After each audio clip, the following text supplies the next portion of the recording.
A second day of protests take place outside the Leavenworth Cafe in downtown Omaha. Organizers of the protest say racist posts on Facebook by the son of the cafe's owner, who works at the restaurant, is what started everything.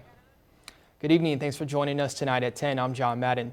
The protesters also have issues with the menu item named after a Confederate general. Reporter Sydney Gray has the latest on the incident and the changes organizers want to see.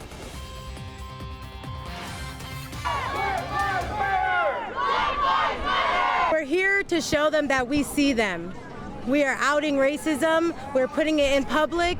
We're noticing, and we need change. For the second time this weekend, a group of protesters gathered outside the Leavenworth Cafe. Coming from the owners of a place that we support very well, it just doesn't sit well with us. We cannot trust a racist company to make our food. Organizers Isaiah Calloway and David Mitchell claim a current employee made several racist posts on Facebook.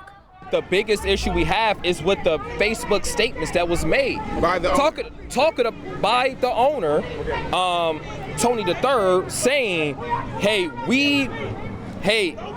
they need 5% of the protesters need to be used as target practice, and the rest of the 95% of them will move away once they see the 5% of them. Tony Caniglia III is the son of Tony Caniglia Jr., the owner of Leavenworth Cafe. In response, the restaurant posted this update on Google Sunday morning. Due to the protests lately trying to link Tony Caniglia, owner of the Leavenworth Cafe, to a negative post on Facebook that was not made by him, there have been many negative reviews. We have 44 years of history behind us. Our staff and customers are at the heart and soul of the Leavenworth Cafe. Thank you for your patronage. The owner, Tony Caniglia Jr., wouldn't discuss the matter on camera, but he says after trying to negotiate with organizers several times, nothing was accomplished. Organizers live streamed those meetings on Facebook where they discussed changes they wanted to see, including updating the name of an item on the menu named after Confederate General Robert E. Lee. They did agree early this morning to switch it out with either Rosa Parks or Martin Luther King.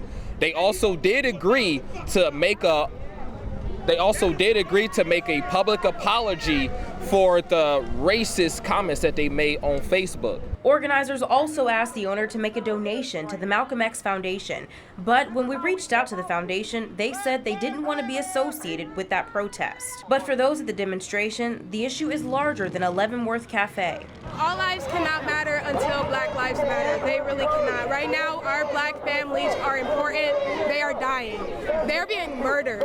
We need to help. We need to support. We need to say something. We need to take a stand next to them. In Omaha, Sydney Gray, 3 News Now. The cafe typically closes at 3 p.m. but closed early due to the protests. Police were on scene and eventually had to escort customers and employees to their cars when they left the building.